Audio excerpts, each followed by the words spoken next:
The movies of Edgar Wright, in particular the Cornetto trilogy, have a lot of things in common, but the main one is their use of detail and parallels to tell a cohesive story and build engaging worlds. In my opinion, the best example of this is in the 2013 film The World's End. So without further ado, I'm James Nolan and this is The World's End.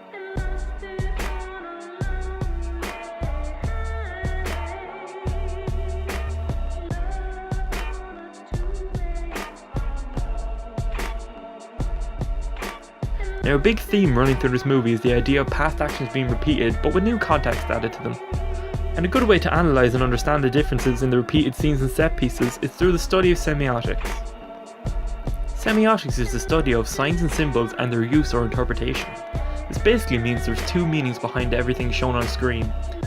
Number one, the denotation, what is actually shown on screen, and number two, the connotation, what these visuals actually convey to the viewer. Now, although much of this movie has plenty of connotation, some people may not notice it on their first time around.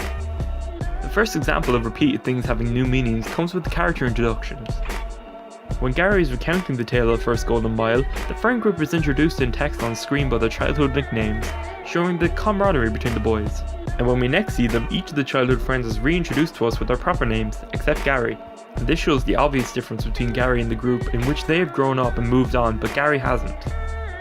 This is also shown throughout the second attempt of the mile, when the group starts off the night calling each other by their first names. And hello, Stephen.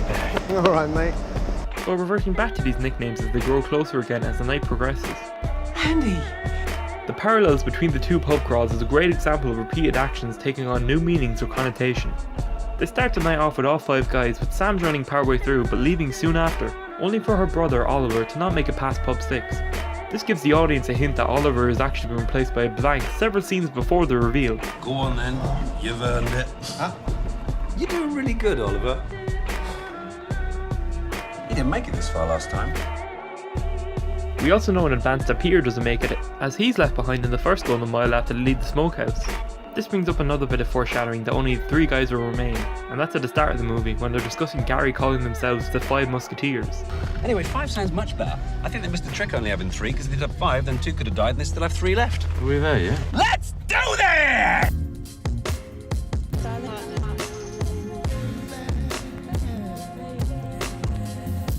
This movie is unique amongst the Cornetto trilogy as it's the only one of the films not to heavily draw from or satirise an existing movie genre.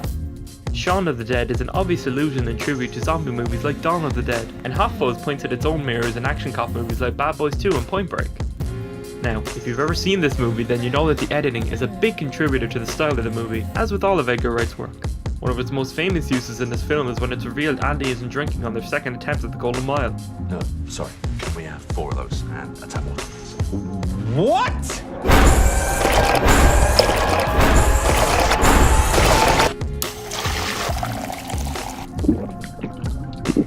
Another similar use of the editing is seen when Gary picks up his friend at the station, and he makes a cringy joke that leaves the group in shock at how immature Gary still is. You could almost say an antique. Well then let's get this antique on the road show!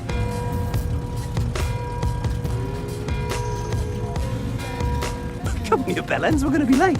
The first scene after the opening credits gives us a good glimpse into the adult lives of the friend group, with Gary living in squalor due to his alcohol addiction. All the other guys' scenes are framed in colour with plenty of light, whereas Gary's apartment has the blinds drawn as he dresses himself in dark clothes and sunglasses. Another use of framing to express the intention of a scene is shown to us when Gary tries to convince Andy to join them on the second run of the Golden Mile. The scene begins showing the whole of Andy's office in frame, but as the scene continues and the tension between the two grows, the camera is framed closer and closer to them until Andy reaches his breaking point, whereupon the original framing is restored and Andy kicks Gary out. Why have you got to check with your missus? No, actually, I don't have to check with my missus. What are you doing? I'm showing you the door. The framing of the group during most of the movie gives a great amount of depth to the visuals and gives the audience a focal point in the scene. The journey also consists of wide open shots near the end that show off the scope of the town, showing how far the influence of the network has spread. This is most noticeable at the end of the film when the survivors sit upon the hilltop as they did the first time around, showing that the town and the wider world as they know it has been destroyed. When the network went down, it triggered some kind of pulse. Wiped out all our technology. Sent us here. Back to the Dark Ages.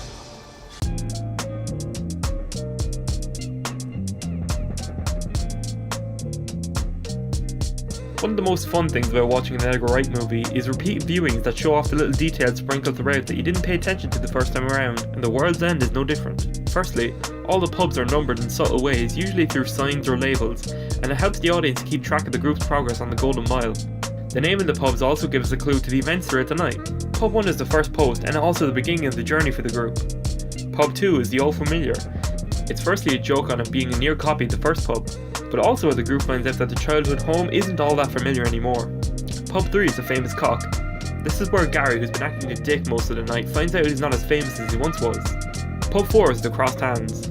This is a subtle reference to Brothers in Arms, which the group becomes after their first encounter with the Blanks. Pub 5 is the Good Companions. This is when the group starts to come together once Andy's had all 5 shots after the fight in the previous bar, bringing the group back to their old dynamics. Pub number 6 is the Trusty Servant. This is where the group run into the Reverend, who they find out is a willing servant to the network that's invading the town.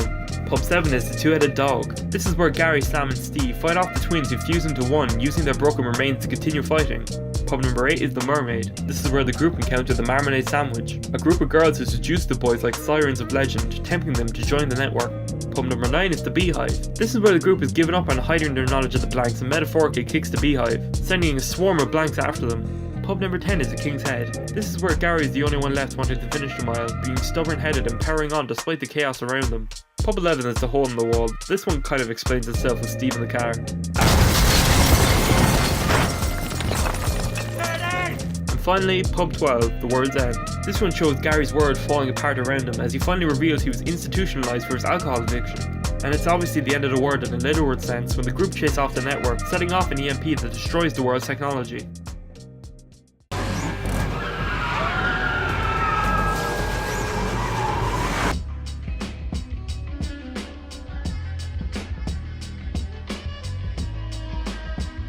This film can be seen as many things. A cautionary tale of trying too hard to relive the glory days, the dangers of alcohol abuse.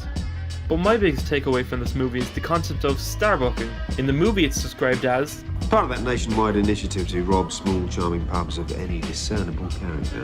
Starbucking, man. This is yet another parallel presented in the film with the network's plan for Earth and the galaxy at large, taking a planet of flawed beings and having them conform to their standards, all in the name of efficiency. But Gary and his friends argue in favour of letting the human race run its own course, flaws and all, and I think this is a good message to take from this movie. Be who you are and don't compromise that for the sake of others. If you haven't already, I highly recommend checking out the rest of Edgar Wright's work, as they're all just as creative and funny as this one. I've been James Nolan, thanks for watching.